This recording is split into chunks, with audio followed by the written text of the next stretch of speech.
Mga Lodi, don't skip ads po tayo. Maraming salamat sa patuloy ninyong pagsuporta.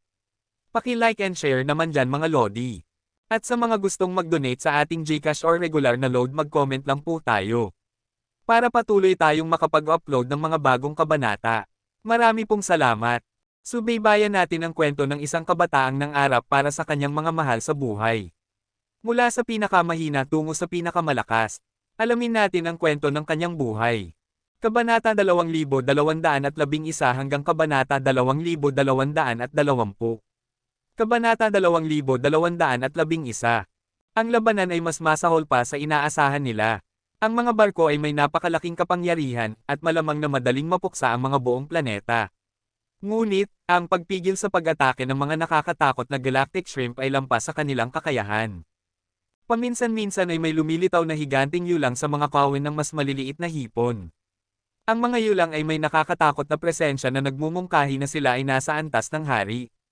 Nakita ni Hansen ang dalawa sa mga yulang na nasa antas ng hari na papalapit sa kanila, ngunit ang mga sandata na kayang sum-aires sa mga planeta ay walang sapat na lakas upang tumago sa mga balat ng mga haring yulang na iyon. Ang mabibigat na baril ay sunod-sunod na nagpaputok ng bala sa mga paparating na galactic lobsters, ngunit kahit na gayon, hindi man lang nila napigilan ang mga halimaw. Ang isa sa mga nilalang ay nagtaas ng mga sipit na kumikislap ng asul at pumutol ng isang malaking tipak ng barko. Maliban sa operator ng barko, ang bawat hari at dokenite ay sumunod sa akin. Sabi ng Ice Blue Night King, pagkatapos ay tumalon palabas ng barko sa pamamagitan ng isang portal. Marami sa mga Ice Blue Knights ang sumunod sa Ice Blue Night King, at pagkatapos ay ang isang Ice Blue na liwanag ng kutsilyo ay gumawa ng isang nakasisilaw na marka sa mismong tela ng espasyo. Innumerable na galactic shrimp ang napatay. Ang grupo ng Ice Blue Knights, kasama si Night River King, ay lumipat sa harap ng barko. Magbubukas sila ng daan para makatakas ang mga barko. Si Night River King ay higit na napupuot kay Hansen noon pa man. Kung hindi dahil kay Hansen, masisiyahan siya sa kanyang buhay sa Narrow Moon bilang isang mataas na hari. Hindi siya makikipaglaban. Iniisip ang puot na ito, ginamit ni Night River King ang kanyang isipan upang mag-project ng mga imahe ni Hansen sa lahat ng galactic shrimp na malapit sa kanya. At habang itinaas niya ang dalawang parang ngipin na moonwheel knives, isang itim na gulong ng tubig ang umiikot upang patayin ang marami sa mga galactic shrimp na iyon. Boom! Ang itim na gulong ng tubig ay tumama sa balat ng isang yulang na nagdulot ng pagsabog ng mga asul na kislap sa kalangitan sa gabi. Bilang tugon, ang haring yulang ay gumalaw ng sipit nito at hiniwa ang itim na gulong ng tubig sa dalawa. Pagkatapos, lumipad ito patungo kay Night River King na parang isang asul na missile. Pumatay! Pumatay! Pumatay! Ang dugo ay nasa lahat ng dako. Ang mga pira-piraso ng katawan ay nakakalat sa lahat ng dako. Ang barko ay dahan-dahang gumagalaw sa ilalim ng takip na ibinigay ng Ice Blue Knights, ngunit kahit na gayon, ang barko ay tinamaan ng higit sa ilang beses. Ang bawat paghampas ay nagdulot ng higit pang mga pagsabog. Ang malalaking pagsabog ng enerhiya ay sumabog sa espasyo sa lahat ng kulay ng bahaghari. Ang bawat pagsabog ay parang araw na kumukonsumo ng maraming buhay. Nakaramdam si Hansen ng matinding excitement habang pinapanood niya ang lahat na nagaganap mula sa kaginhawahan ng barko. Naisip niya sa kanyang sarili, ganito pala talaga ang digmaan. Ginoo White, pwede bang sumama ako sa labanan? Tanong ni Hansen kay Ginoo White. Hindi pumapatay si Hansen para sa kasiyahan, ngunit pinapanood niya ang mga galactic shrimp na namamatay ng maramihan. Ayaw niyang palampasin ang mga samsam. Sa pinakamaliit, ang galactic shrimp ay marquis, at isang malaking bilang sa kanila ay docks. At bukod pa doon, may mga haring antas na galactic lobsters. Kung makuha niya ang huling suntok sa isa, maaaring magkaroon siya ng pagkakataon na makuha ang beast soul nito. Si Crime ay hindi pa nasasanay sa kakaibang ugali ni Hansen sa mga bagay-bagay, kaya malamig niyang sinabi, ikaw ay personal na bantay ni Ginoo White. Ang iyong tungkulin ay protektahan siya.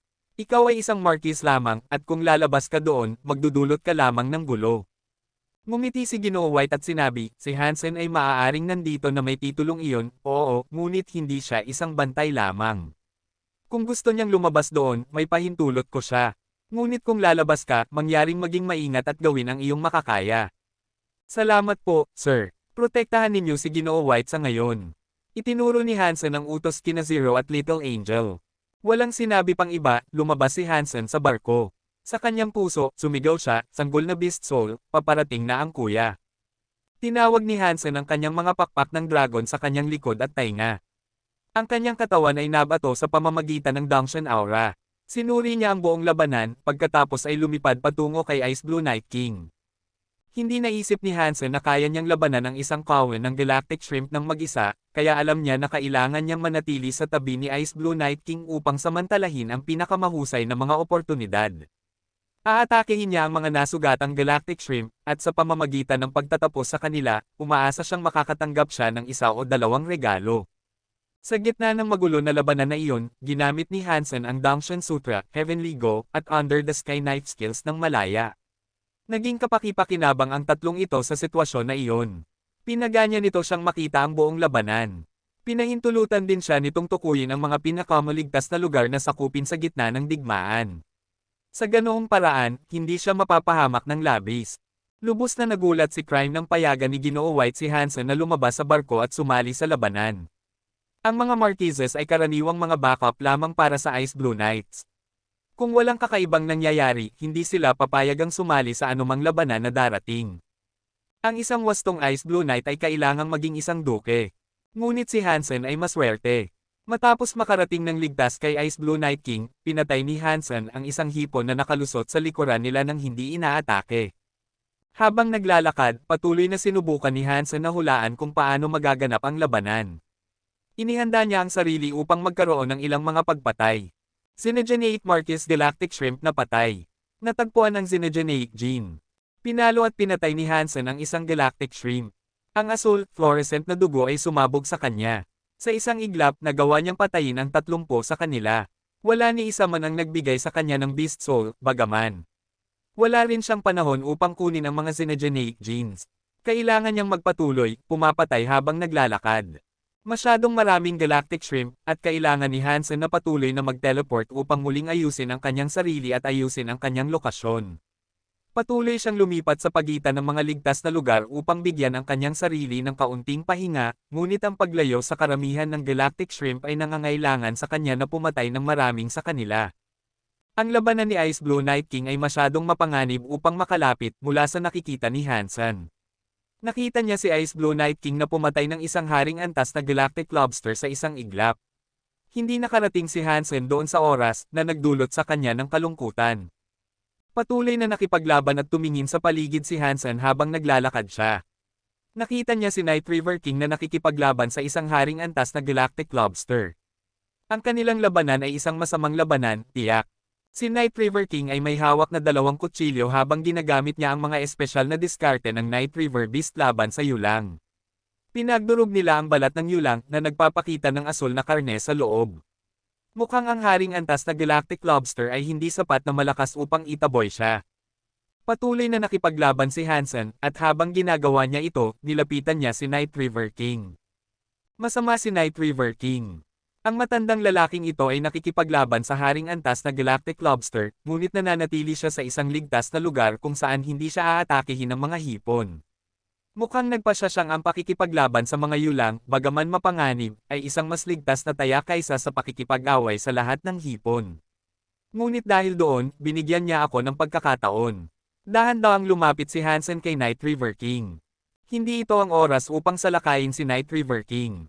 Kung malaman ng Ice Blue Knights ang kanyang ginawa, ito ay ituturing na isang krimen. Ang target ni Hansen ay ang Galactic Lobster na nakikipaglaban kay Night River King.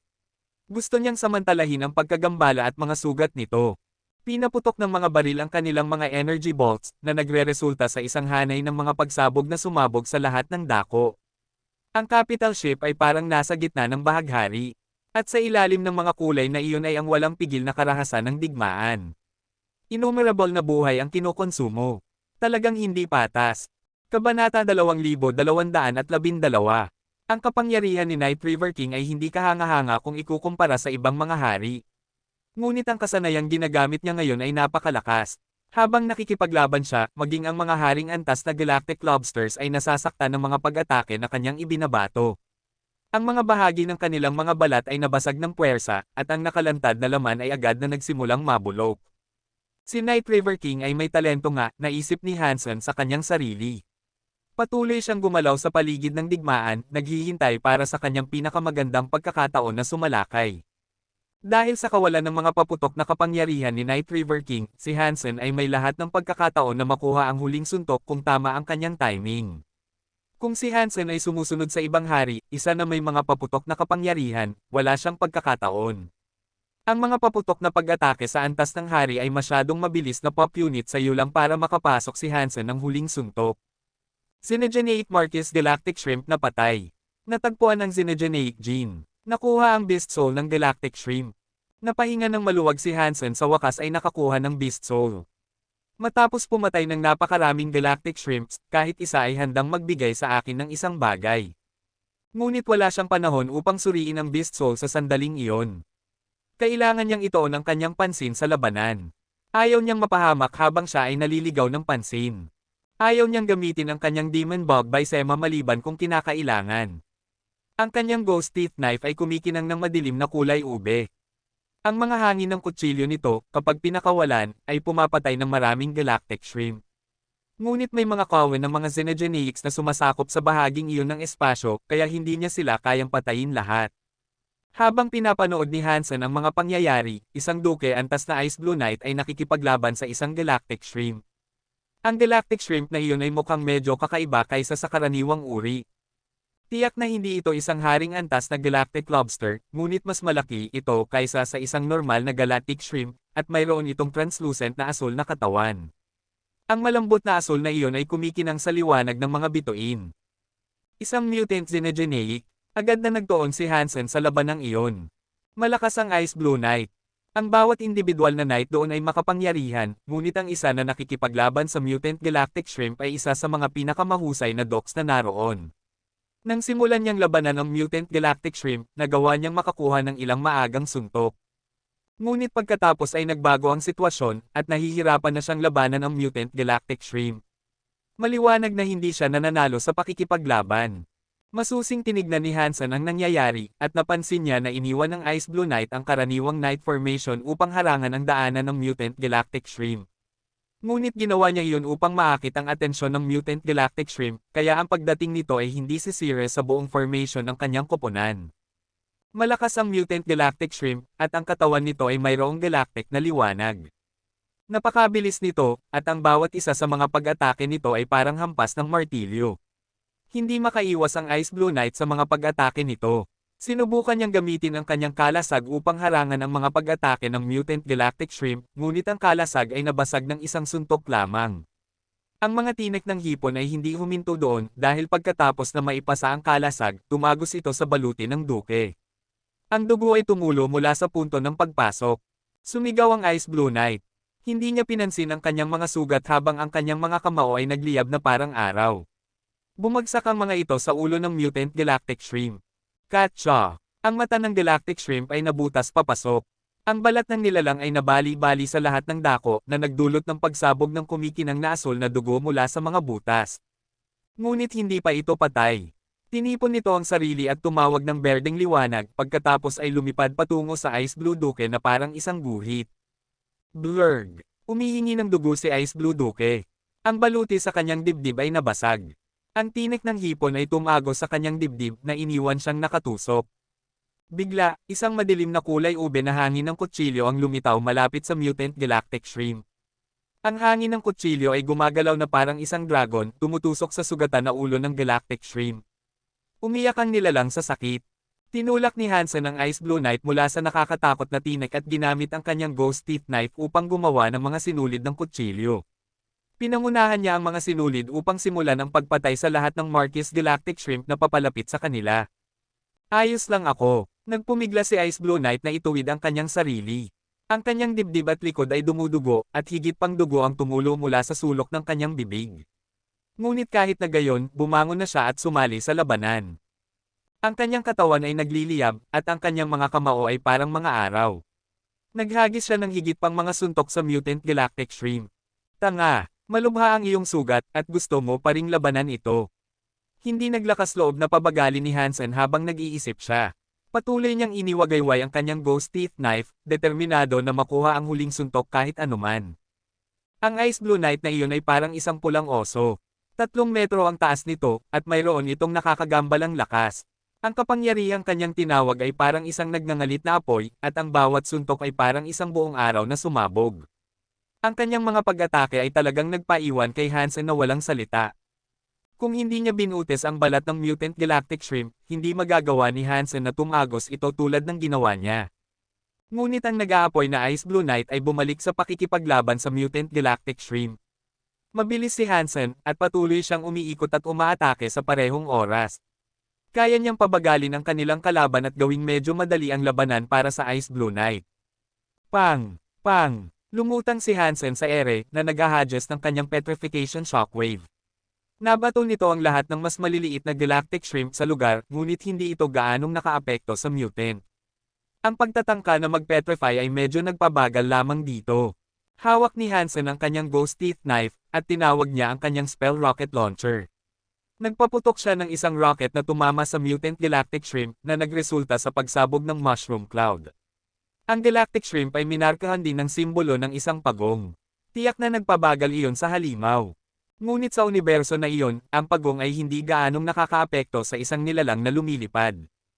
Kahit na gayon, ang petrification at turtle rocket attacks ni Hansen ay nagpadali sa labanan para sa Duke. Ang Ice Blue Knight ay hindi na nahihirapan sa ilalim ng presyon tulad ng dati, at iyon ay dahil ang Mutant Galactic Shrimp ay naging kapansin-pansing mas mabagal.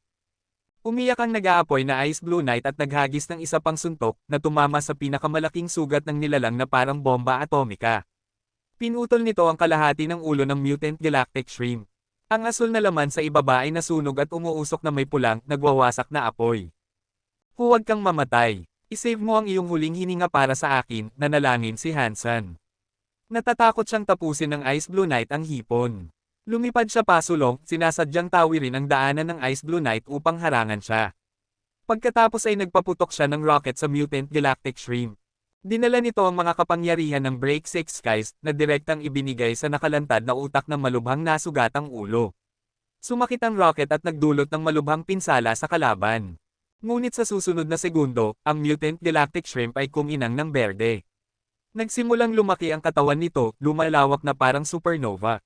Ang berdeng liwanag nito ay sumasakop sa lahat sa loob ng 1,000,000 radius at sinisira ang lahat sa loob ng distansyang iyon. Sa kabutihang palad, sina Hansen at ang Ice Blue Knight ay malayo sa self-exploding Mutant Galactic Shrimp na iyon. Tumakas sila ng mabilis hanggat maaari, at sa gayon ay naiwasan ang pinsalang dulot ng pagsabog na iyon. Kabanata 2213. Mutant Xenogeneic Duke Galactic Shrimp na patay. Isang anunsyo ang umalangaw-ngaw sa isipan ni Hansen, ngunit wala siyang nakuha na Beast Soul. At matapos sumabog ang Mutant Galactic Shrimp, walang natitirang gene na makuha. Iyon ay nagdulot ng kalungkutan kay Hansen. Salamat, kapatid. Sigaw ng nag-aapoy na Duke kay Hansen. Pagkatapos ay nagmadali siyang bumalik sa ibang mga knights upang ipagpatuloy ang kanilang labanan laban sa mga kawan ng Galactic Shrimp. Habang lumulutang si Hansen sa pagkagulat, napagtanto niya ang nangyari. Gusto ni Hansen na magnakaw ng pagpatay, kaya't sumugod siya sa harap ng Duke. Ngunit mali ang pagkakaintindi ng Ice Blue Knight, at naisip niya na alam ni Hansen na sasabog ang Galactic Shrimp. Kaya't nagpasalamat sa kanya ang Knight dahil sa kanyang matapang na aksyon, samantalang si Hansen ay nagtatangkang magnakaw lamang ng pagpatay. Isang maling pagkakaintindi lang iyon. Isang mapait na ngiti ang ipinakita ni Hansen, ngunit walang nakakaalam doon sa pag-iral ng mga Beast Soul. At dahil dito, walang makahahalata sa kanyang motibasyon. Ngunit hindi niya balak ipaliwanag iyon. Wala siyang panahon para gawin iyon kahit na gusto niya. Walang katapusang mga kawan ng Galactic Shrimp ang patuloy na sumusugod, at si Hansen ay nasa gitna ng kakila-kilabot na labanang iyon. Habang nagsisimulang sumalakay si Hansen, nakarinig siya ng sigaw mula sa parehong nag-aapoy na Ice Blue Knight na iyon. Kapatid, magpaputok ka ng rocket sa mga ito. Nakita ni Hansen ang maraming Duke Galactic Shrimp na gumagalaw upang salakayin ang mahigpit na formation ng mga knights. Ang formation ay nahihirapan na dahil marami sa mga knights ay nasugatan. Ngunit alam ni Hansen ang ibig sabihin ng Duke sa tawag na iyon. Kinalampag ni Hansen ang kanyang mga pakpak at naghagis ng break space flash upang makalapit sa kanila, at pagkatapos ay nagpaputok siya ng rocket sa Duke Galactic Shrimp. Pang! Isang mushroom cloud ang sumabog sa gitna ng kawan ng mga seafood. Hindi ito sapat na makapangyarihan upang basagin ang matigas na mga balat ng hipon, ngunit ang turtle spell ay gumawa ng isang mahusay na trabaho sa pagpapalambot sa kanila. Nakaramdam ang Ice Blue Knights ng isang malaking ginhawa. Ngunit nakakainis na matigas ang mga balat ng hipon. Nahirapan si Hansen sa pakikitungo sa Duke Galactic Shrimp. Gayunpaman, ang pakikipagtulungan sa Ice Blue Knights ay isang magandang bagay. Patuloy na nagpaputok si Hansen ng mga rocket sa mga sumasalakay na puwersa. Ang mga rocket ay lumipad sa mga pinakamapanganib na kawin ng hipon at nagdulot sila ng malaking presyon sa mga knights sa labanan. Nagulat din si Crime sa kanyang nasaksihan. Si Hansen ay isang marquis lamang ngunit napatunayan niyang kapakipakinabang sa kanilang mga puwersa. Hindi lamang ito nagulat kay Crime, ngunit nag-iwan din ito ng isang pangmatagalang impresyon sa kanya. Hindi ko inaasahan na magiging kapakipakinabang siya, sabi ni Crime. Ngumiti si Ginoo White. Siya at si Lone Bambo sa Sky Palace ay mga master ng kutsilyo at espada.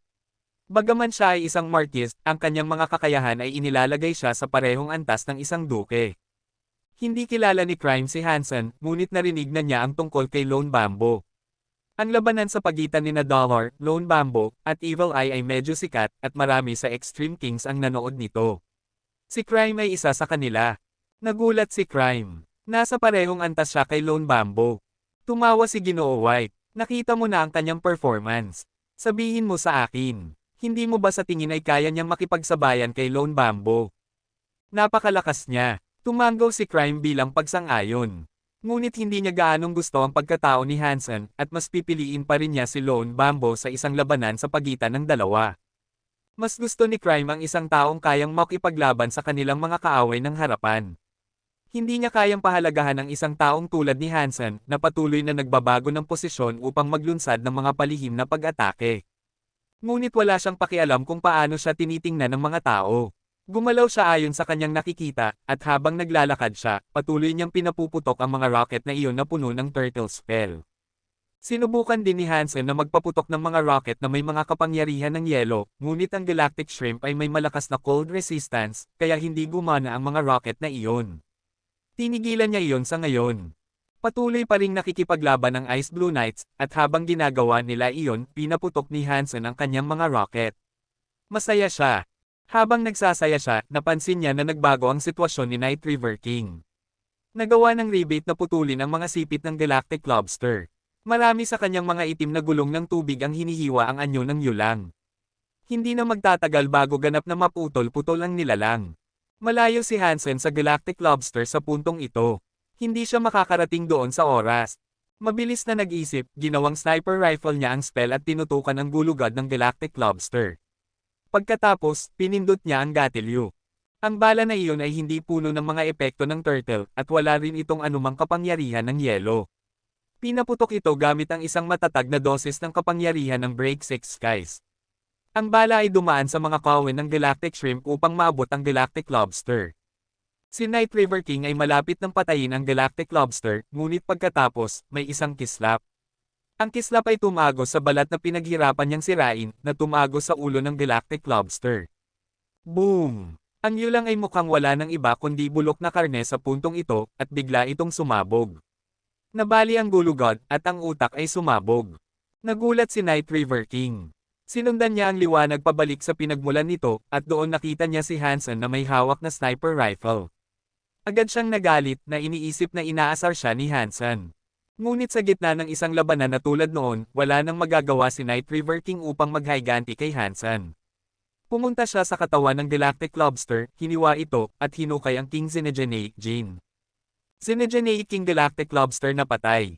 Natagpuan ang Xenogeneic Gene. Nakuha ang Beast Soul ng Galactic Lobster. Ang anunsyo, nang umalingaw-ngaw ito sa isipan ni Hansen, ay halos nagpaiyak sa kanya sa kasiyahan.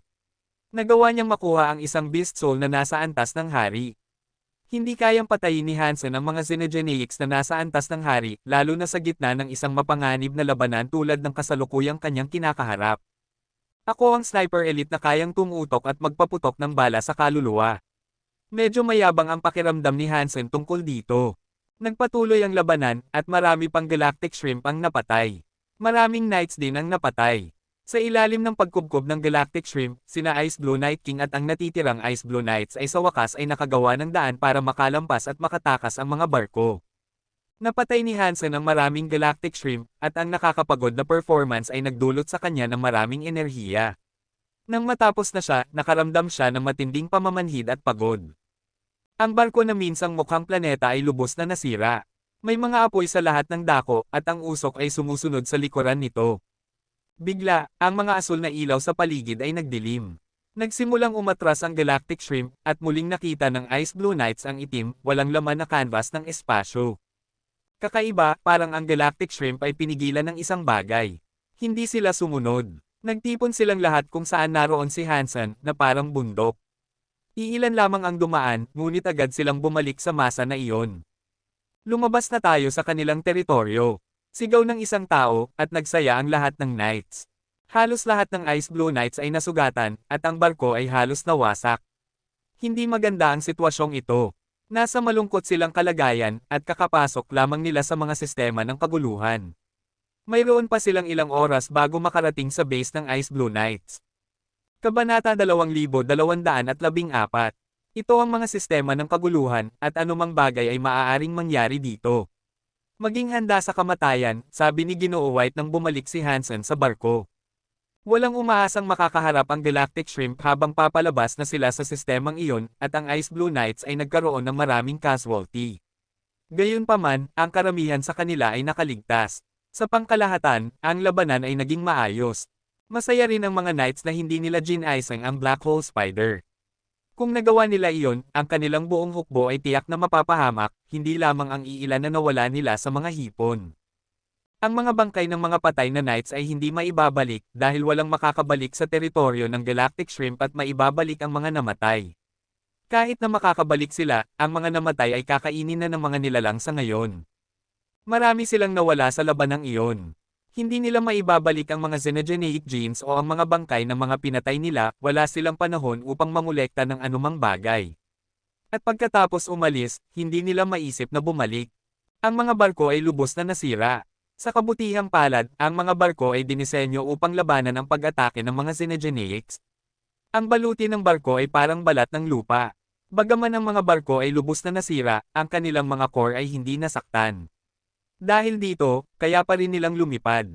Habang nagpapahinga, tiningnan ni Hansen ang mga beast soul ng Galactic Shrimp at Galactic Lobster na kanyang nakuha. Si Hansen ay nakakuha ng maraming beast soul ng Galactic Shrimp, kabilang ang 16 na nasa ranggo ng Marquis at isa na Duke. Iyon ay higit pa sa inaasahan niya. Nakalimutan niya kung gaano karaming hipon ang kanyang napatay sa buong labanan. Galactic Shrimp Beast Soul, Espada.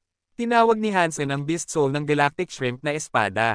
Pagkatapos, isang 2 metrong mahabang greatsword ang lumitaw sa mga kamay ni Hansen. Ngunit hindi ito kasing bigat ng isang normal na greatsword.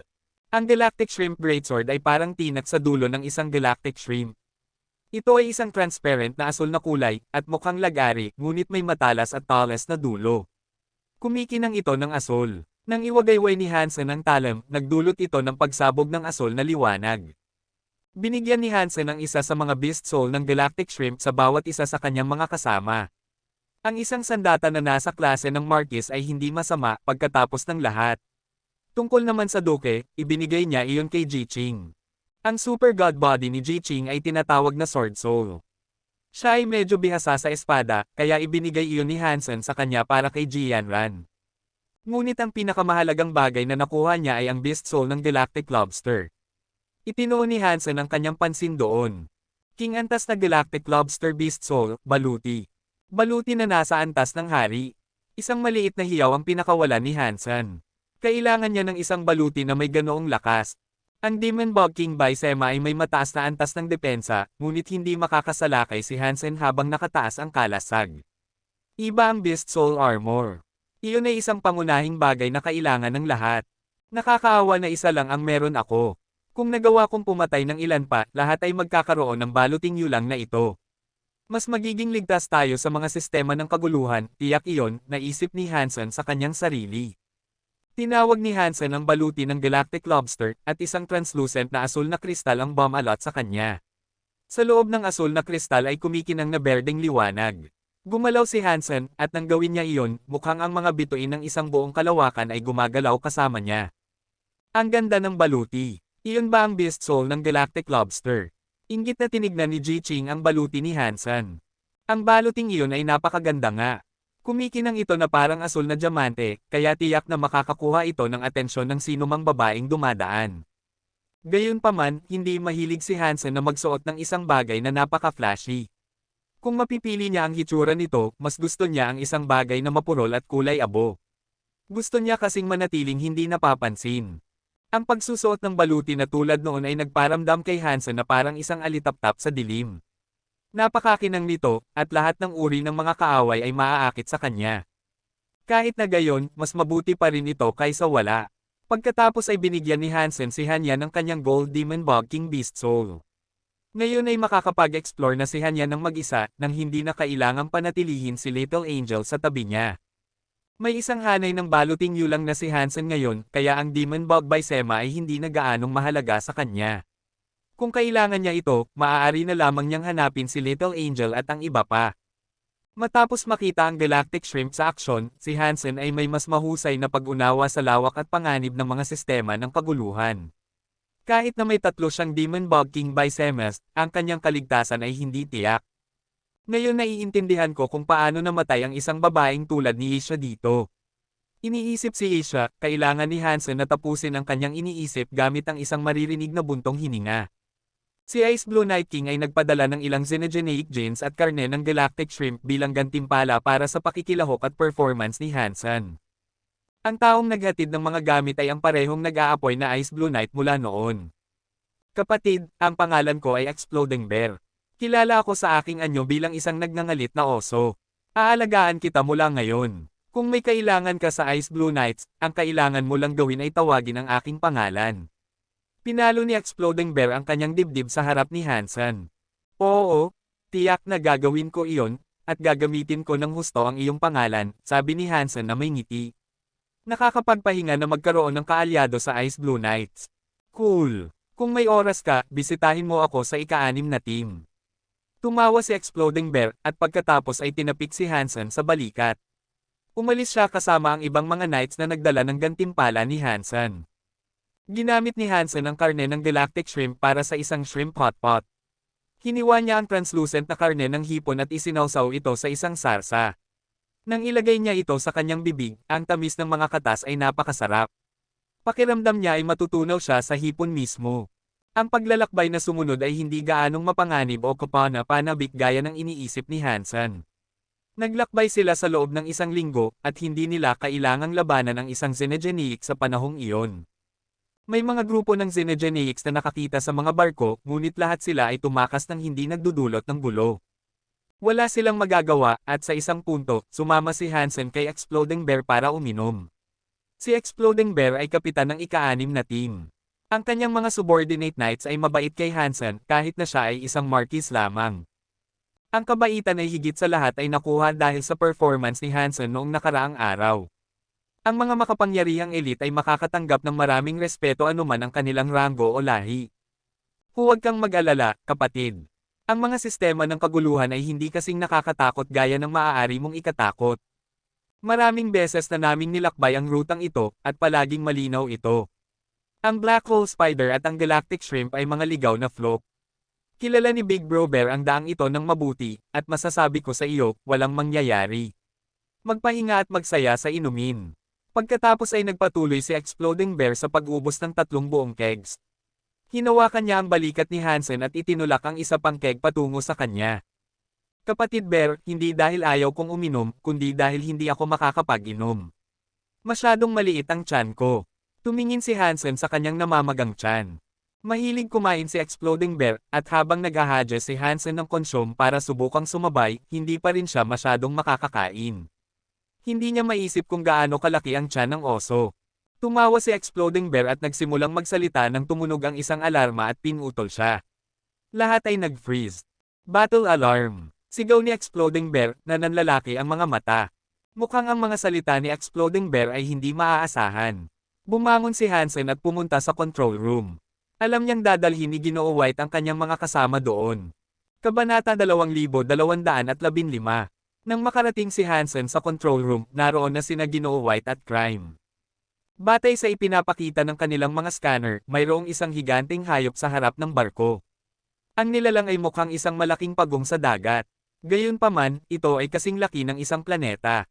Halos kasing laki ito ng mga barko ng Extreme King. Ang higanting katawan nito ay tila gawa sa puting jade, at ang mga paa nito ay gumagalaw at lumilikha ng mga ipoypo sa espasyo. Lumilipad ito sa espasyo, ngunit mukhang lumalangoy ito. Ngunit ang pinakakakaibang bagay dito ay ang balat ng pagong sa itaas ng likuran nito. Ang jade shell ay kasing taas at kahanga-hanga ng isang space fortress. Ngunit sa halip na makinis at halos walang katangian tulad ng isang tunay na pagong sa dagat, ang shell na ito ay may maraming kastilyo at palasyo sa itaas nito. Mukhang kamangha-manghang talaga. Lahat ng mga barko ay pumasok sa battle mode, ngunit dahil hindi pa nagbibigay ng utos si Ice Blue Night King, pinigilan ng mga barko ang kanilang apoy. Mayroong isang standoff sila sa higanting pagong. Iba't ibang emosyon ang naglalaban sa mga mukha ni Ice Blue Night King at ng Ice Blue Knights. Seryoso sila, ngunit galit at takot din sa parehong oras. Ano iyon? Mahinang tanong ni Hansen kay Ginoo White. Mahinang sumagot si Ginoo White, under overbearing, isa ito sa mga pinakakakatakot na deified xenogenic sa mga sistema ng kaguluhan, na kung saan ay marami. Nagulat si Hansen nang marinig ito, at naalala niya ang sinabi sa kanya tungkol sa pagkamatay ni Isha. Sinasabing si Isha ay pinatay ni under overbearing. Gaano karaming under overbearings ang mayroon sa mga sistema ng kaguluhan? Tanong ni Hansen, na nakatingin sa higanting pagong. Alam ni Ginoo White kung ano talaga ang gusto itanong ni Hansen, kaya sinabi niya, isa lang. Si Knife Queen ay pinatay nga ng nilalang na ito. Matapos marinig iyon, isang komplikadong ekspresyon ang sumilay sa mukha ni Hansen. Pinanood niya ang nilalang na lumangoy sa espasyo, at masasabi niya kung gaano ito nakakatakot kahit sa pamamagitan ng isang computer screen. Alam niyang hindi siya sapat na malakas upang labanan ito. Kahit na may tatlo siyang kulay na Demon Bog by Sema, hindi niya kayang harangan ng isang pag-atake na ilulunsad ng kalaban na iyon. Alam ni Hansen na ang Ice Blue Knights ay tumanggap ng isang utos upang linisin ang isang higanting planeta sa mga sistema ng kaguluhan. Ngunit sa paggawa nito, ginising nila si Under Overbearing na natutulog doon sa oras na iyon. Nabaliw ito at sinalakay si Ice Blue Night King. Si Isha ay isa sa mga pinakamalakas na miyembro ng Ice Blue Knights, at mayroon siyang ilan sa mga pinakamataas na damage output. Nagawang pigilan niya si Under Overbearing ng sapat na panahon para makarating ang Ice Blue Knights at ang dalawang iba pang team ng Knights at magbigay ng suporta. Nilunok si Isha ni Under Overbearing, ngunit ang mga hukbo ng Knights ay nakapanatili sa mga barko at inilayo ang mga ito mula sa higanting planeta. Hindi nila talaga nasaktan ang halimaw. Ngayon na muli nilang nakaharap si Under Overbearing, ang bawat tao sa Ice Blue Knights ay mukhang naguguluhan. Tahimik nilang hinawakan ang kanilang mga armas. At habang mukhang galit sila dahil sa kanilang mga naunang pagkatalo, hindi sila mukhang kumpiyansa sa posibilidad na labanan muli ang nilalang. Alam nilang ang kanilang pinagsamang kapangyarihan ay hindi sapat upang talunin si Under Overbearing. Ito ay deified pagkatapos ng lahat. Naglalaro ang halimaw sa espasyo. Hindi ito lumapit sa kanila. Hindi pinansin ng Ice Blue Knights na parang mga insekto na nagkukumpulan sa kanyang mga paa. Pagkaraan ng ilang sandali, lumangoy ito palayo sa mga barko. Matapos ang isang walang katapusang paghihintay, si Under Overbearing ay nawala sa paningin ng lahat. Lahat ng Ice Blue Knights ay napawi sa ginhawa, na parang mayroong isang mabigat na pasan sila at ngayon ay makakabuntong hininga na ng matagal. Ini-start nila muli ang mga barko at ipinagpatuloy ang kanilang paglalakbay ayon sa plano. Bumalik sina Hansen at Ginoo White sa kanilang mga silid. Bumantong hininga si Ginoo White at sinabi, ang paglalakbay na ito ay hindi naging ayon sa plano. Una, nakaharap natin ang Black Hole Spider at ang mga Galactic Shrimp. Ngayon ay nakaharap natin si Under Overbearing. Sana ang natitirang bahagi ng paglalakbay na ito ay maging payapa, na walang anumang hindi inaasahang mangyayari. Tanong ni Hansen, Ginoo White, ang mga gusaling mukhang kastilyo sa ibabaw ni Under Overbearing, sino ang gumawa nito? Isang ngiti ang sumilay sa labi ni Ginoo White. Walang nakakaalam. Sinuri na ng Extreme Kings ang mga sistemang ito ng kaguluhan sa loob ng ilang siglo, ngunit kahit na matapos ang lahat ng panahong iyon, 0.3% pa lamang nito ang nakuha natin. Ang mga sistema ng kaguluhan ay parang isang napakalaking xenogeneic space, mas malaki kaysa sa anumang alam natin. Ang sacred lamang ang maihahambing sa lugar na ito. Ito ay isang super xenogeneic space, sa isang kahulugan. Matapos mag-post, ipinagpatuloy ni Ginoo White ang kanyang paliwanag. Mula sa aking nalalaman, sa nakalipas na ilang siglo, 11 beses lamang nakatagpo si Under Overbearing. Ang unang pagkikita sa halimaw ay 200 taon na ang nakalilipas. Kahit noon ay mukhang ganoon na ito, na may mga kastilyo na nakapatong na dito. Walang nakakaalam kung saan nanggaling ang mga kastilyo at palasyo. Habang maraming beses na natin itong nakita, walang nakakita ng anumang katibayan ng mga nilalang na naninirahan sa mga istrukturang iyon. Isa itong tunay na misteryo. Ang Ice Blue Knights ay nasa gilid sa natitirang bahagi ng paglalakbay. Masyadong maraming insidente ang naganap sa kanilang paglalakbay, kaya't lahat ay nakakaramdam ng tensyon. Sa kabutihang palad, walang ibang kakilakilabot na halimaw na tumawid sa kanilang landas. Sa wakas ay nakarating ang barko sa base ng Ice Blue Knight sa mga sistema ng kaguluhan. Hindi ito isang partikular na malaking sistema, ngunit ang Extreme King ay may matibay na paninindigan doon. Mayroong 10 team ng Knights, at 4 sa kanila ay matatagpuan sa mga sistema ng kaguluhan. Ang isang team ng Knights ay nakakuha ng 2 iba pang sistema, at ang 3 iba pa ay kumuha ng tig-isa. Ang Ice Blue Knights ang nagmamay-ari ng sistemang ito. Ginamit nila ang pangalan ng team ng pangalanan ng lugar, kaya ito ay nakilala bilang Ice Blue System. Ang Ice Blue System ay may 6 na planeta. Ang pinakamalaking planeta ay napakalaki. Ang isang higanteng barko tulad ng Ice Blue Ship ay isang bundok lamang sa harap nito. Ang base ng Ice Blue Knights ay nasa planetang iyon. Habang ang mga Knights ay nag-angkin ng lugar, 30% pa lamang nito ang na-develop. Marami pa rin sa ibabaw nito ang hindi pa nasisiyasat. Pinangalanan nila itong Planet Ice Blue. Nang sila ay lumapag, agad na napansin ni Hansen na ang base ay itinayo mula sa Ocean Stone. Napahanga siya sa kung gaano karaming pera ang ginastos ng Extreme Kings dito. Si Hansen ay bantay ni Ginoo White, ngunit siya ay nasa ilalim din ng utos ni Ice Blue Night King. Nang makarating sila sa base ng Ice Blue Knights, sina Hansen at ang kanyang mga kasama ay binigyan ng ilang misyon. Ang pareho ay nalalapat sa ibang mga Knights, at ang kanilang mga misyon ay upang linisin at simulan ang paggalugad. Sa loob ng lugar na inangkin ng Ice Blue Knights, si Hansen ay binigyan ng gawain na maghanap ng mga Xenogenics at pagkatapos ay gumuhit ng mga mapa upang mahanap muli ang mga ito. Si Hansen ay naiiba sa mga ordinaryong Knights.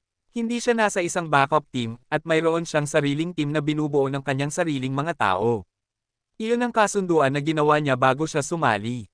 Kung sumali siya sa Ice Blue Knight sa karaniwang paraan, sina Han Menger at ang iba pa ay malamang na ikakalat sa iba't ibang team, at si Hansen ay walang paraan upang panatilihin silang malapit. Ngayon na si Hansen ay nagtatrabaho para kay Ginoo White, hindi na sila kayang paghiwalayin ni Ice Blue Night King. Kung hindi ito ang kaso, hindi dadalhin ni Hansen ang kanyang mga kasama doon. Kabanata 2216. Pagkarating pa lamang ng team ni Hansen kasama ang Ice Blue Knights, binigyan sila ng isang prioridad na gawain upang puksain ang mga Xenogenics na matatagpuan sa paligid ng base. Ang base ay itinatag na doon sa loob ng ilang panahon, ngunit ang mga Xenogenics ay patuloy na lumilitaw mula sa mga bundok. Ang mga kawin ng Xenogenics na iyon ay madalas na nagdudulot ng problema sa base. Ang misyon ni Hansen ay ang maglakbay sa mga bundok na iyon at linisin ang mga nilalang.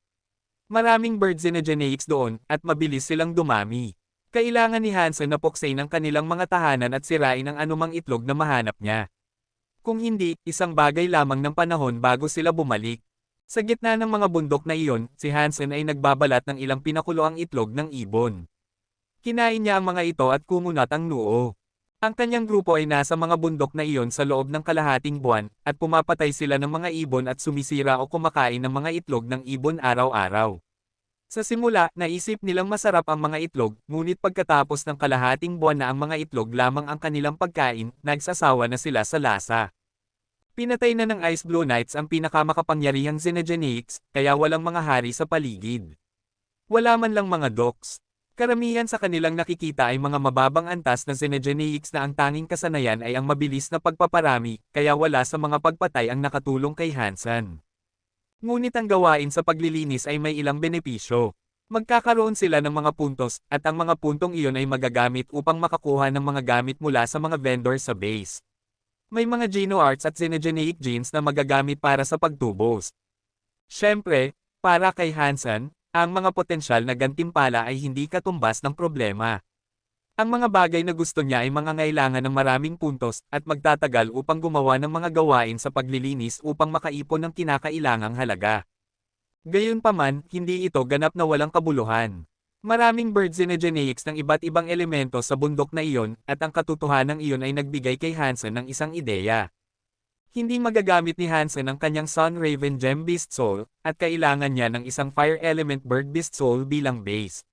Maraming ibon doon, kaya kung mahanap niya ang isang high-class Firebird Beast Soul, maaari niya itong pagsamahin sa Gold Bird Beast Soul.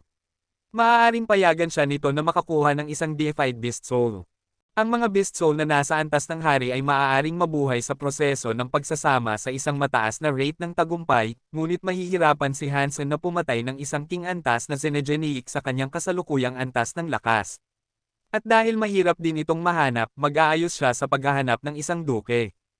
Matapos ang mga araw ng patuloy na pananaliksik, nakakita si Hansen ng isang Firebird synergenic na itinuring niyang angkop na mahuli. Ang Ice Blue Knights ay may mapa na nagmamarka ng mga teritoryo na kilala na partikular na mapanganib.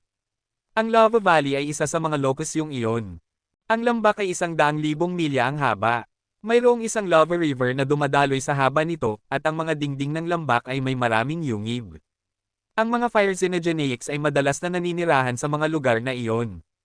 Ang pinakasikat na synergeneics doon ay ang Fire Crows. Ang Fire Crows ay mga nilalang na purong fire element. Maaari silang magdere ng mga agos ng apoy sa kanilang mga kaaway, at kumakain sila ng mga firebugs na naninirahan sa Lava River. Maliit lamang sila. Ang kanilang mga katawan ay kasing haba lamang ng daliri ng isang tao, at hindi mas malaki kaysa sa isang bubuyog. Ngunit marami sa kanila, ang isang maliit na grupo ng Fire Crows ay maaaring maglaman ng 10,000 mga demonyo. Ang mga grupo ng Fire Crows na tulad nito ay nasa lahat ng dako sa Lava River. Ang isang malaking grupo ng Fire Crows ay maaaring maglaman ng 1,000,000 sa kanila. Ang mga normal na Fire Crows ay Barons at Viscounts. Bihira silang maging Earls, ngunit ang ilang mga haring Fire Crow ay maaaring maging Marquises. Dahil sa napakarami sa kanila, ang mga hari lamang ng malalaking grupo ang maaaring maging Dukes. Sinasabi ng mga kwento na nang unang dumating ang Ice Blue Knights, nilinis nila ang isang malaking grupo ng Fire Crow na naglalaman ng mahigit 1,000,000,000 mga nilalang na may balahibo. Ang haring Fire Crow ng grupong iyon ay isang tunay na king antas na synergeneic. Naniniwala si Hansen na ang pagsasama ng isang Fire Crow Beast Soul sa kanyang Sun Raven Beast Soul ay magtatagumpay, ngunit wala siyang ideya kung anong uri ng Beast Soul ang gagawin ng isang Fire Crow. Magiging perpekto kung ito ay isang Beast Soul na sandata. Mayroon na siyang kalahating deified Demon Bog Bysema at isang King Galactic Lobster na hanay ng baluti, kaya pagdating sa depensa, siya ay handa na. Ang kailangan niya ngayon ay isang katumbas na halaga ng lakas na mapanira, na magpapahintulot sa kanya na madaling patayin ang mga makapangyarihang synergeneics. Kung mayroon siyang isang deified Beast Soul na sandata, iyon ay magiging perpekto. Ngunit ang Lava Valley ay hindi isang lokasyon na itinalaga kay Hansen na linisin. Ayaw niyang pumunta sa Lava Valley nang walang pahintulot at ipagsapalaran ang paglampas sa isang linya sa Ice Blue Knights. Ang pagsuwi sa mga utos at paglalakbay sa isang lugar na hindi niya dapat puntahan ay napakasama. Paano ako makakapunta sa Lava Valley ng Lehigh Timo? Nagtataka si Hansen na naiinis sa paghihintay. Ang Shadow Queen Bee ay umiinom ng yolk mula sa isang itlog. Lumaki na siya ng malaki, at kayanan niyang kumain ng maraming synergeneics. Hindi na magtatagal bago siya makarating sa battle mode. Tinapik ni Bauer si Hansen sa gilid at itinaas ang isang maliit na device. Tatay, ngumiti. Nag-assume si Hansen ng victory pose. Ang device ay ginagamit para sa pagre-record. Inatasan silang mag-iwan ng talaan ng bawat lugar na kanilang banibisita. Tinitiyak din nilang i-record ang eksena na nagpapakita sa kanila na nilinis ang mga synergeneics. Iyon ang patunay na kailangan nilang isumite upang matanggap ang kanilang mga reward points. Ang bawat team ay may isang miyembro na nagre-record ng video ng kanilang mga nagawa. Sa team ni Hansen, si Bauer ang nakakuha ng trabaho. Madalas niyang gustong mag-record ng mga bagay, at masaya siyang gawin iyon. Ang mga high-class synergeneics ay masyadong bihira dito. Kailangan nating maghanap ng ibang lokasyon, sabi ni Wang Fujing kay Hansen. Hindi rin siya masaya na nakakulong, at gusto niya ng isang magandang hamon. Sinusubukan kong mag-isip ng paraan, sabi ni Hansen, na ibinagsak ang kanyang mga balikat. Hindi rin ito nagustuhan ni Hanyan. Nag-isip siya sandali, pagkatapos ay sinabi, wala man lang mga Marquis synergeneics dito. Sa totoo lang, walang saysay ito. Nagsimula nang magsalita si Hansen, ngunit bigla siyang tumigil at tumingin sa lambak. Ang pinakamalalim na pader sa pinakamalalim na bahagi ng lambak ay natatakpan ng isang web ng magaspang na mga bitek. Isang purple na substansya ang nagsimulang tumulo mula sa mga bitek na iyon. May maliit na halaga lamang sa simula, ngunit mas marami pa ang tumulo habang lumilipas ang mga segundo. Nang makita ito ng grupo ni Hansen, agad nilang nalaman na hindi ito tubig sa bukal. Nang tumingin sila ng mas malapit, nakita nila na ang purple na likido ay mga agos ng maliliit na purple na insekto. Ang bawat isa ay kasing laki ng kuko at mukhang Sawyer beetles. Kulay ube sila, na may mga sungay na kulay ube at antena na kulay ube. Di nagtagal, ang mga insekto ay lumabas na parang agos ng tubig at umagos sila sa lambak. Ginamit ni Hansen ang kanyang Dangshan aura upang suriin ang mga ito. Napansin niya na ang mga insekto ay hindi mataas ang antas, hatol sa life force na kanilang inilabas, hindi sila mas malaki kaysa sa mga Berens. Marami sa kanila, ngunit kahit na gayon, wala silang tunay na banta. Mabilis na gumawa sina Hansen at ang iba pa ng isang plano upang linisin ang mga ito. Bagaman hindi sila mga mataas na antas na kalaban, ang pagsira sa kanila ay isang magandang paraan upang kumita ng higit pang mga puntos. Kung gusto nilang gumapang palabas upang maghanap ng kamatayan, hindi sila pag-aanan ni Hansen. Ngunit sa halip na salakayin ang grupo ni Hansen, ang mga insekto ay dumaan sa kanila at umalis sa lambak ng mabilis hanggat maaari. Hindi sila nagpakita ng interes na salakayin ang sinuman. Nakakakita ng mga insekto na kumikilos ng ganoon, makatwiran na isipin na sila ay tumataka sa isang bagay. Kabanata 2217. Matapos mapanood ang napakaraming insekto na tumakas sa lambak, naaakit ng pagkamausisa sina Hansen at ang iba pa na tumingin sa bitek. Habang nanunood sila, isang kamay ang lumitaw. Napakaliit ng bitek, kaya mahihirapan ang sinumang nilalang na itulak ang kamay sa loob nito. Ngunit sino man o ano man ito ay tila hindi makalabas. Matapos mabaygo na itulak ang sarili palabas, ang kamay ay umatras at isang mata ang lumitaw sa bitek. Nang makita nito si Hansen at ang kanyang mga kasama, ang mata ay umatras at nawala. Sinadyaneik ba iyon o isang miyembro ng Ice Blue Knights? Tanong ni Ji Ching. Ang presensya ng nilalang ay lubos na kakaiba sa kanila. Ang mga insekto ay dapat natakot sa anumang iyon, at iyon ang dahilan kung bakit sila nagmadaling lumabas sa bitek. Ang mga insekto ay hindi agresibo, at hindi man lang mukhang kumakain sila ng karne. Mag-ukit tayo ng kaunti sa pader at tingnan kung ano ang naroon, mausisa si Hansen, kaya lumapit siya sa pader at kinuha ang kanyang ghost teeth knife. Pinalo niya ang bitek sa bato upang palawakin ito. Ang bato ay medyo matibay, ngunit 1 pulgada lamang ang kapal nito. Sa likuran nito ay isang uri ng lungga. Umigit si Hansen ng isang pasukan upang makapasok ang kanyang mga kasama sa lugar. Ang loob ng yungib ay medyo malaki. Ang isang buong kariton ay makakapasok ng comfortable sa loob. Ngunit hindi gawa ng tao ang yungib, tila ito ay isang natural na formation. Maraming stalactites, at marami sa mga purple na insektong iyon ang nagkukumpulan sa mga dingding at sahig ng yungib. May isang bagay na nagkagulo sa yungib at nagpaalerto sa mga insekto. Maghintay kayo dito. Pupunta akong sumilip, sabi ni Hansen, na tinutukoy ang kanyang salita kay Wang Fujing. Sabay tayong sumilip, sabi ni Ji Ching na may kisap mata. Kuya, sabay tayong pumasok. Ang mga demon bug by Semes ay kasama natin, kaya dapat ay ayos lang tayo, masayang tumingin si Hanyan sa yungib. Hindi tumutol si Hansen dahil nang ipakita ang kamay kanina, mabilis niya itong sinuri gamit ang kanyang Dangshan aura. Ano man ito, hindi ito malakas.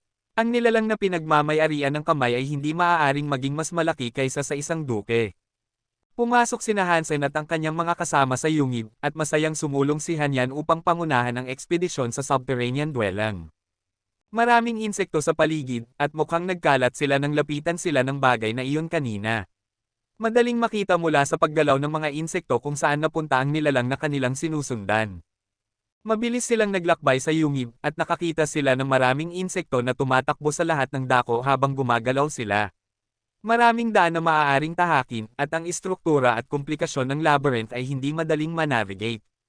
Sinundan nila ang landas patungo sa isang mas malaking yungib kung saan walang mga purple na insektong iyon. Kakaiba, walang ibang daan na maaaring tahakin, at ang yungib na iyon ay tila tahanan lamang ng mga itim na baging at mushroom. Dahil sa matatag na mga dingding na bumubuo sa natitirang bahagi ng silid, tila walang ibang paraan na maaari nilang puntahan, maliban sa tunnel kung saan sila pumasok. Kakaiba, dapat ay nandito ito. Saan ito nagpunta? Nagkamali ba tayo ng daan? Tanong ni Jiqing, na tumingin sa itaas at sa ibaba ng yungib. Tama ang daan natin, tiyak na sabi ni Hansen.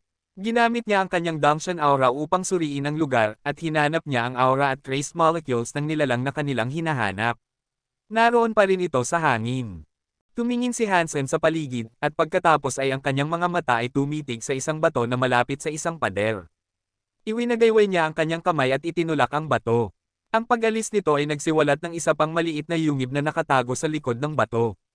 Isang lalaking Extreme King ang nagtatago doon. Nagkulong siya sa isang bola upang maipit ang sarili. Matapos siyang matuklasan, sumigaw ang lalaking Extreme King. Pagkatapos ay gumapang siya sa kanyang mga tuhod na nagmamakaawa kay Hansen sa isang tinig na halos hindi maintindihan. Huwag mo akong patayin. Lubos na nagulat sina Hansen at ang kanyang mga kasama. Wala silang ideya kung ano ang nangyari sa lalaki. Ang mga Extreme Kings na nakilala nila sa Ice Blue Knights ay mga marangal na tao. Ang kanilang ranggo sa lipunan ay naglagay sa kanila sa itaas ng halos lahat, at palaging mukhang makapangyarihan at matyaga din sila. Ito ang unang pagkakataon na nakakita sila ng isang tao mula sa Extreme King sa ganoong gulo. Sino ka? Tanong ni Jiqing sa lalaking Extreme King. Ako ay isang backup knight na kabilang sa Ice Blue Knights. Pakawalan mo ako, sabi ng lalaking Extreme King. Habang ginagawa iyon, paulit-ulit siyang yumuko sa harap ni Hansen. Ipaliwanag mo ang iyong sitwasyon, o ibabalik ka namin sa mga knights, kumunat ang noo ni Hansen. Mukhang takot na takot ang lalaking Extreme King doon, at mabilis niyang ipinaliwanag ang lahat. Narinig nila ang kanyang kwento, ngunit nahihirapan silang paniwalaan ang sinasabi niya sa kanila. Katulad siya ni Hansen. Dinala siya bilang isang backup knight sa Ice Blue Knights. Gayunpaman, siya ay isang Extreme King, at bukod pa doon, siya ay isang kapitan. Ang kanyang gawain ay halos kapareho sa kay Hansen, sapagkat dapat niyang linisin ang mga Xenogeneics na naninirahan sa paligid ng base. Ngunit ang kanyang lugar ay hindi kung nasaan sila ngayon. Dapat niyang linisin ang isang disyerto sa ibang lugar. Ang kanilang team ay nakakita ng isang sirang-sira sa gitna ng disyerto na iyon. Matapos tawagan ang kanilang supervisor, sinabihan silang maghintay para sa pagdating ng mga mas mataas na antas na Ice Blue Knights, na pagkatapos ay sasaliksik sa sirang-sira kasama nila. Ngunit laking gulat nila, nang makarating ang mga mas mataas na antas na Ice Blue Knights sa mga sirang-sira, hindi sila pumasok at nagsiyasat. Sa halip, pinatay nila ang buong team na nakadiscover nito. Ang isa sa mga mahina na knights ay isang lalaking nagngangalang Bai Wenchuan. Matapos masaksak, nahulog siya sa isang balon. Naniniwala ang Ice Blue Knights na siya ay patay na, ngunit ang kanyang katawan ay hindi pa ganap natapos, sa kabila ng sugat na kanyang natamo. Kaya, nanatili siya sa tubig. Ang balon ay konektado sa isang underwater system, at si Bai Wenchuan ay nanatili roon ng matagal. Hindi siya naglakas loob na lumabas, dahil natatakot siyang mapatay. Ngunit dahil ang mga yungib ay hindi ganap na ligtas, madalas siyang lumipat mula sa isang lugar patungo sa isa pa. Hinabol siya ng isang Xenogeneic sa nakalipas na 2 araw, at iyon ang dahilan kung bakit siya napunta sa bahaging ito ng mga yungib. Nakakita siya ng liwanag at gusto niyang makalabas sa yungib upang maiwasan ang pagpatay sa kanya ng Xenogeneic, ngunit naroon si Hansen, at nagawa ni Hansen na makapasok. Matapos marinig ni Hansen ang kwento, tinanong niya si Bai Wenchuan, anong uri ng sibilisasyon ang maaaring pinagmamay-arian ng sirang-sirang iyon. Mabilis na sinabi ni Bai Wenchuan, hindi ko alam. Hindi ko pa nakikita ang ganitong uri ng arkitektura, at hindi ko nabasa ang tekstong nakita natin. Nagdilim ang mukha ni Hansen, at malamig niyang sinabi, kung gayon, hindi kita matutulungan. Alam mo na ang naire-record ng ating mga team ay imposibleng burahin. Nakunan ka na ng video, kaya kung hindi kita ibabalik, mapaparusahan ako. Hindi mo ako pwedeng ibalik. Kung malaman nilang nakita mo ako, at nakita nilang sinasabi ko sa iyo ang tungkol sa sirang-sira, papatayin ka rin nila. Sigaw ni Bai Wenchuan. Interesado akong makita kung gagawin nila, itinuro ni Hansen ang kanyang mga kasama na kunin ang kanilang mga armas. Mukhang papatayin nila si Bai Wenchuan. Sacred. Sigaw ni Bai Wenchuan. Ang sirang-sira ay isang sacred ruin. Kabanata 2218.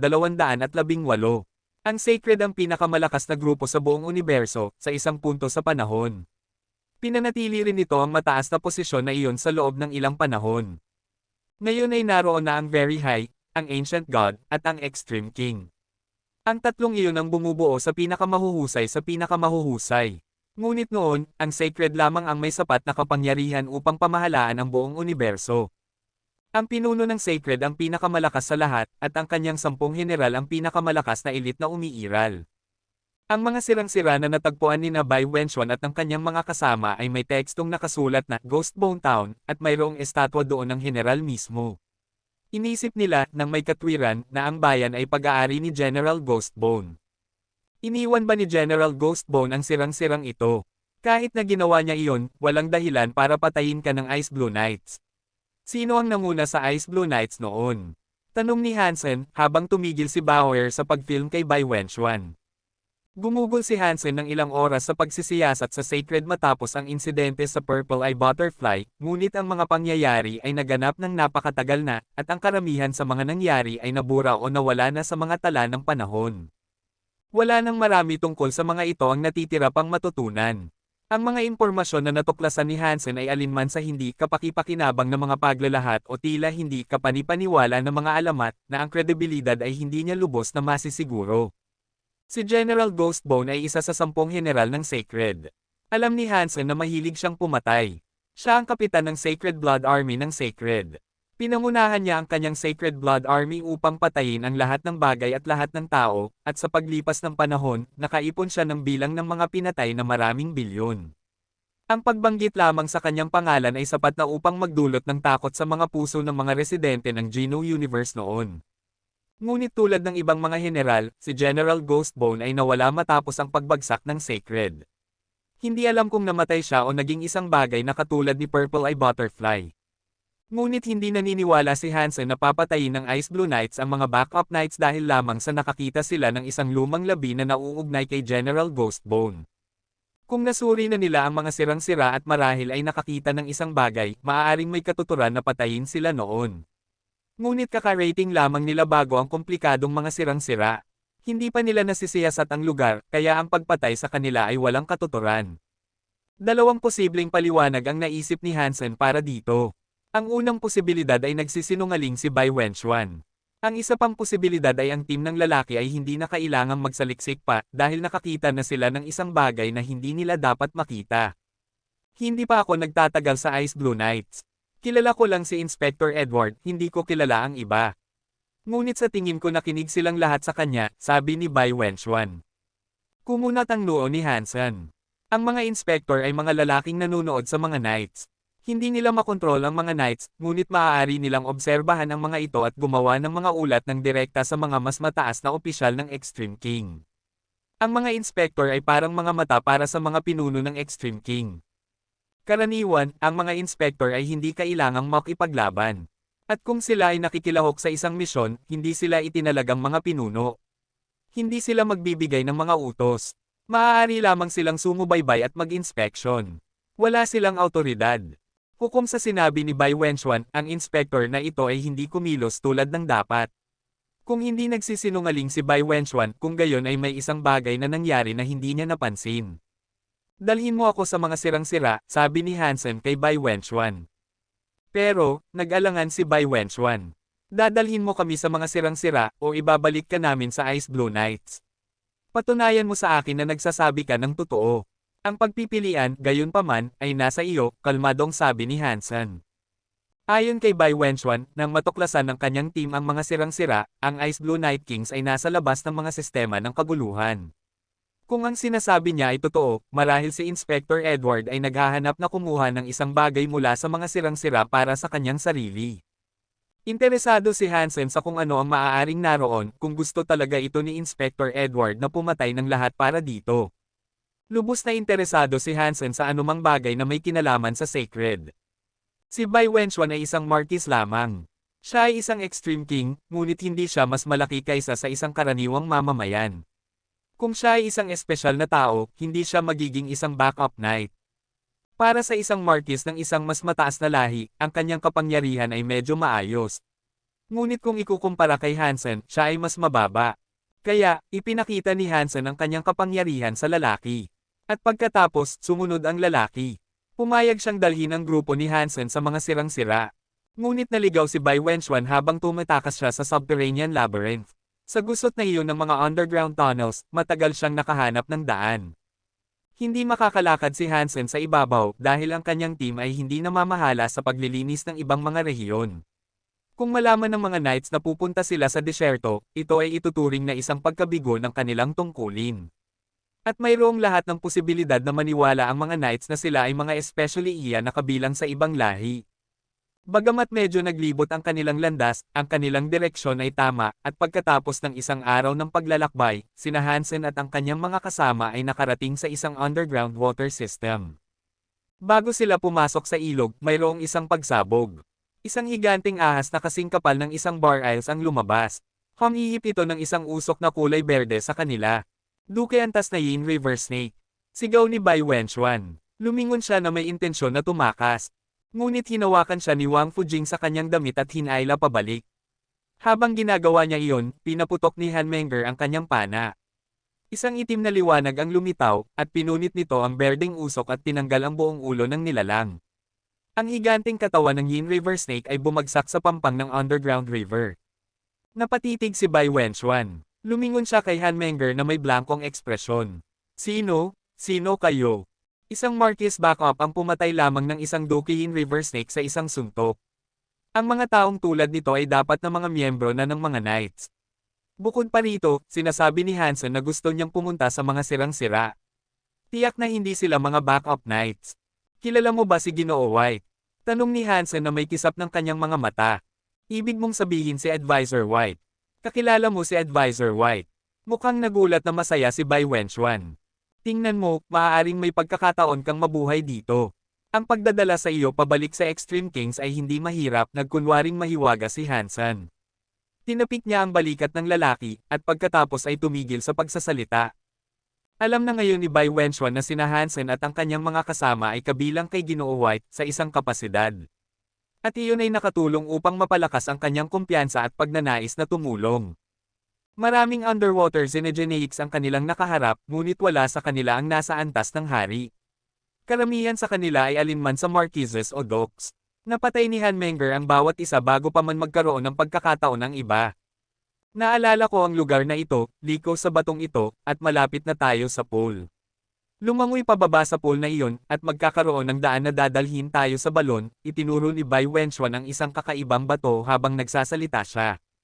Di nagtagal, nakakita si Hansen ng pool na binanggit ng lalaki.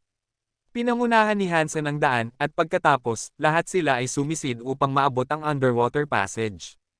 Di nagtagal, ang ulo ni Hansen ay sumulpot sa ibabaw ng tubig sa loob ng isang balon. Nagtago siya roon, ngunit palihim na tumingin sa paligid. Nagulat siya sa kanyang nakita. Isang 9-life cat, lubos na nagulat si Hansen. Hindi niya inaasahang makakita ng estatwa ng 9-life cat doon. Kabanata 2219. Ang maliit na lungsod ay hugis parisukat. Ang balon ay nasa gitna ng plaza ng lungsod, at sa dulo ng bawat mahabang kalye na nagmumula sa gitna ng lungsod, ang mga pader ng lungsod ay makikita sa mga dulong bahagi.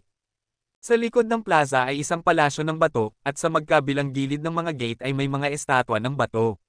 Sa kaliwang bahagi ay isang estatwa ng 9-life cat. Bukod sa pagiging mas malaki kaysa sa isang tunay na 9-life cat, eksakto itong kapareho sa lahat ng mga katangian nito. Nagbigay pa ito ng magkaparehong pakiramdam. Nakakakilabot na magkahawig. At sa kanang bahagi ng gate ay isang estatwa ng isang mandirigma na nakasuot ng baluti. Bilang karagdagan sa baluti, may hawak itong kutsilyo na gawa sa buto. Ang mukha at mga kamay ng mandirigma, na hindi nakasuot ng baluti, ay mga buto. Ang estatwang ito ay dapat si General Ghostbone, ngunit kung ito ang kanyang lungsod, kung gayon siya ang may-ari ng lugar na ito.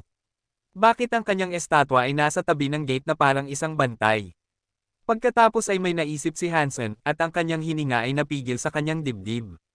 Ang mga estatwa para sa 9-life cat at General Ghostbone ay nasa harap ng mga gate na parang mga bantay. Ibig bang sabihin ang may-ari ng palasyo ay ang pinuno ng Sacred? Sinubukan ni Hansen na mag-isip ng ibang mga opsyon, ngunit wala siyang ibang figure sa Sacred na maaaring gumamit ng dalawang iyon bilang mga bantay. Hindi alam ni Hansen ang eksaktong kalikasan ng ugnayan ng 9-life cat sa Sacred, ngunit si General Ghostbone ay isa sa 10 general. Tiyak na ang pinuno lamang ng Sacred ang makakapag-utos sa isang taong tulad noon upang bantayan ang mga gate.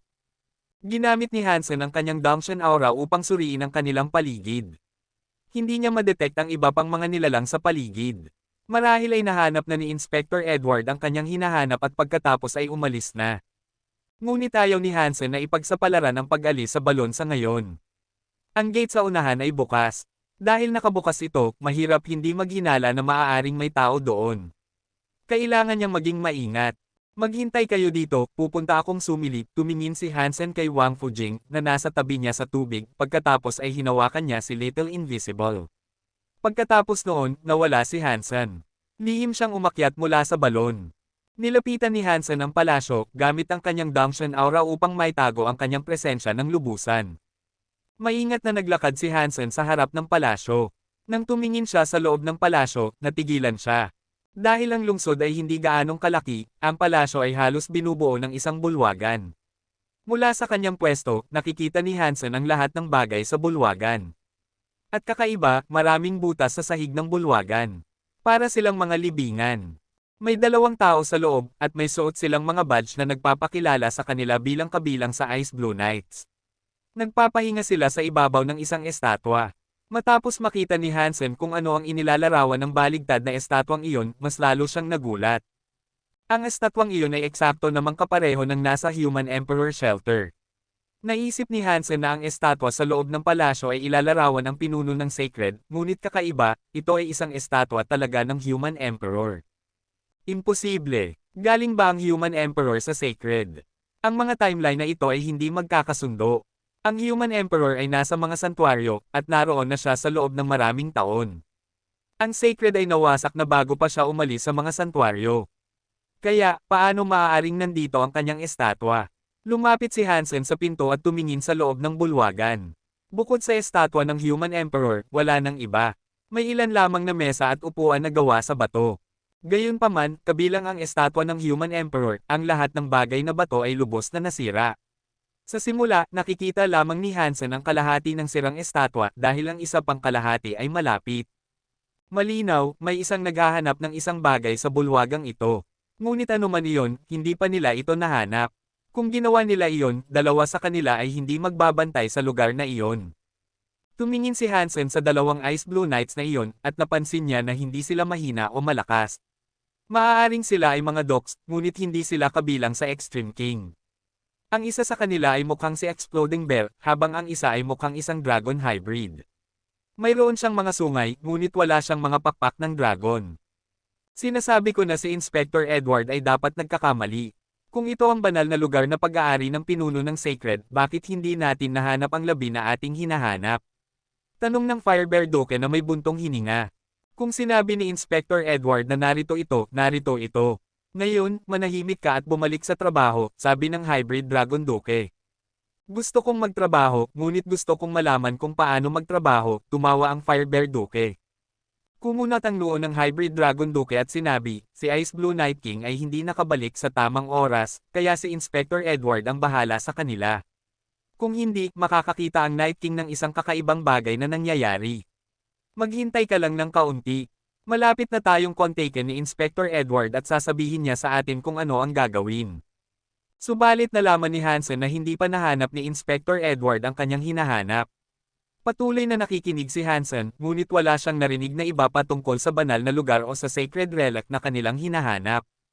Ngunit nakumpirma niya ang presensya ng kayamanan. Hindi pumasok si Hansen sa bulwagan. Naglakad-lakad muna siya sa lungsod. Marami sa mga lugar ay hinanap na, at marami sa mga gusali ay nabagsak. Ang mga knights ni Inspector ay matagal nang naghahanap doon, ngunit hindi pa nila nahanap ang kanilang hinahanap. Hindi magaling si Hansen sa paghahanap ng mga bagay, kaya hindi rin niya mahahanap kung saan ito nakatago. Kung hindi mahanap ni Inspector Edward ang anumang iyon, tiyak na hindi rin mahanap ni Hansen. Bumalik sa plaza, tiningnan muli ni Hansen ang palasyo ng bato. Napansin niya na walang mga karatula o plate na nakalagay dito. Ang gusali ay napakagaspang nagawa, at walang mga ukit o pintura sa ibabaw nito. Ngunit hukom sa mga estatwa sa paligid nito, ang palasyo ay hindi dapat na itinayo ng matagal. Kung kailangan ni Hansen na hulaan, taya niya ay mga 10,000 taon na ang nakalilipas. Tumingin muli si Hansen sa mga estatwa ni na General Ghostbone at Nine Life Cat. Kinumpirma niya na wala silang espesyal, at sila ay mga estatwa lamang. Ang mga materyales para sa kanilang konstruksyon ay malamang na nagmula sa kalapit na mga bundok. Naiinis si Hansen dahil sa kanyang kakulangan ng progreso, kaya tinawag niya ang kanyang Purple Eye Butterfly Beast Soul. Ang kanyang kanang mata ay naging kulay ube habang ang kanyang pupil ay nahati sa apat na bahagi. Tumingin siya sa lahat ng bagay sa paligid ng palasyo, at sinuri pa niya ang dalawang estatwa. Wala. Sinuri ng kanyang mata ang lahat, kabilang ang estatwa ng Human Emperor.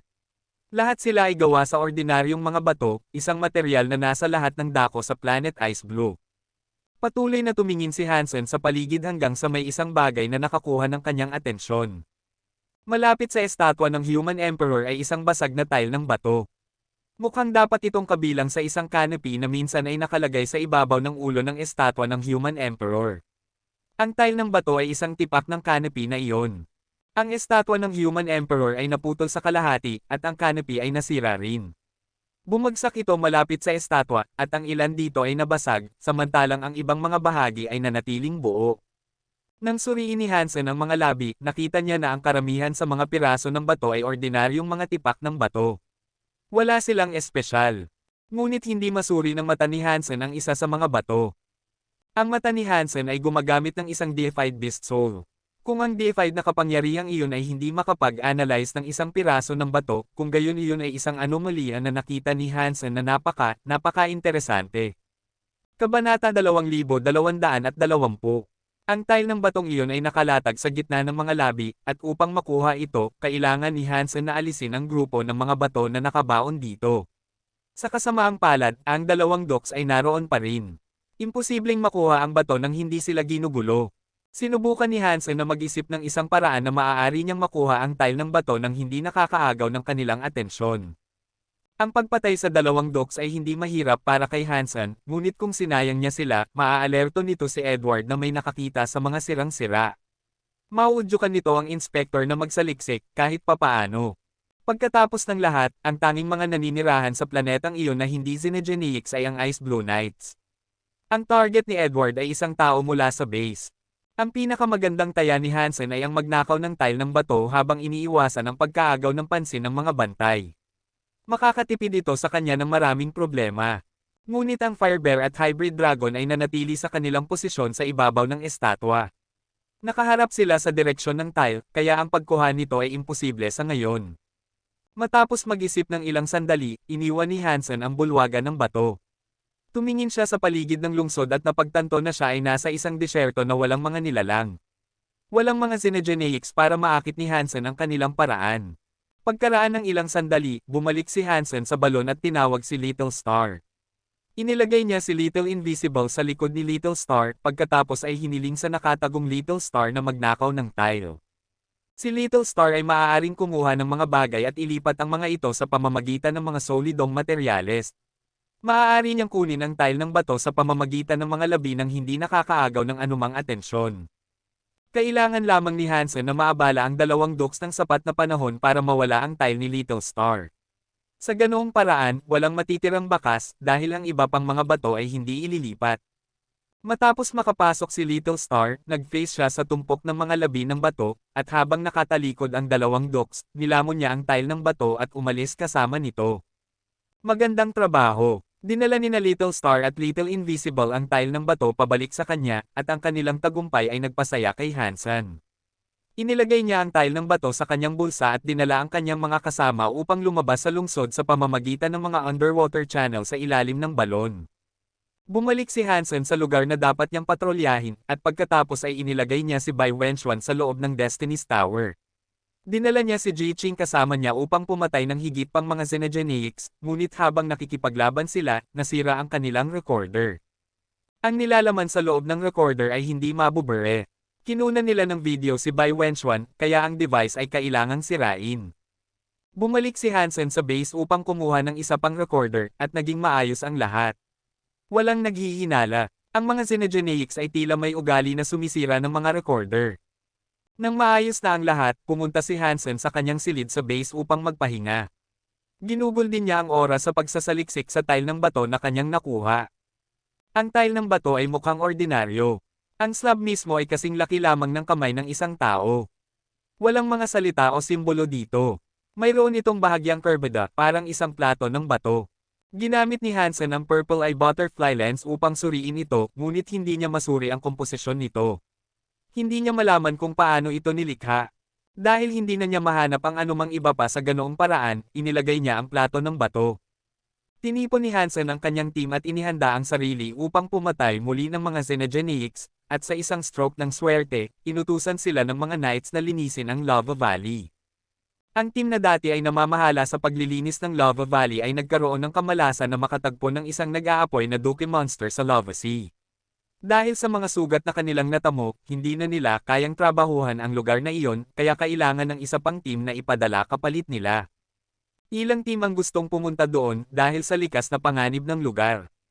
Ngunit ang ibang mga grupo ay mabilis na nagsimulang magrekomenda kina Hansen at sa kanyang team. Masayang tinanggap ni Hansen ang gawain dahil gusto niya namang pumunta roon. Ngunit hindi niya inaasahan na magiging ganito kaayos ang mga bagay. Hindi niya kailangang mag-isip pa ng dahilan para pumunta roon. Walang sinabi pang marami, tinipon ni Hansen ang kanyang mga kasama at dinala sila sa Lava Valley. Ang kanyang sigasig ay nagdulot ng pagkalito sa opisyal na nagbigay sa kanya ng gawain. Ang lambak ay kasing haba at paikot-ikot ng isang dragon, at umaabot ito sa malayo sa hindi naaabot ng kanilang mga mata. Ang lava ay kumukulo at sumasabog sa paligid nila, ang mga tipak ng natunaw na material ay tumataas na parang singaw. Ang mga Xenogeneics na may kakayahang mag-apoy ay nasa lahat ng dako. Maraming bird Xenogeneics ang lumilipad pabalik-balik malapit sa mga dingding ng lambak, sinusubukang mahuli ang mga Xenogeneics na may kakayahang mag-apoy, tulad ng mga firebugs, na nagmumula sa mga pampang ng ilog. Nakita ni Hansen ang firecrows. Ilang sentimetro lamang ang haba nila, ngunit ang kanilang mga pulang katawan ay lumilipad ng napakabilis na mahirap makita na mayroon silang mga pakpak. Umiikot sila sa isa't isa sa isang grupo, parang mga pulang ulap na lumulutang sa ibabaw ng lambak. Ang mga grupo ng firecrows ay nagkukumpulan at umiikot sa lava river. Madalas silang sumisid sa ibabaw ng lava stream at kumakain ng anumang firebugs na mahuhuling nila. Matapos mahuli ng firecrows ang mga firebugs, babalik sila sa kanilang mga pugad na nakalagay sa mas mataas na mga dingding. Doon, pakikainin nila ang kanilang mga baby firecrows. Ang firecrows ay may advanced na kakayahan sa pagpaparami.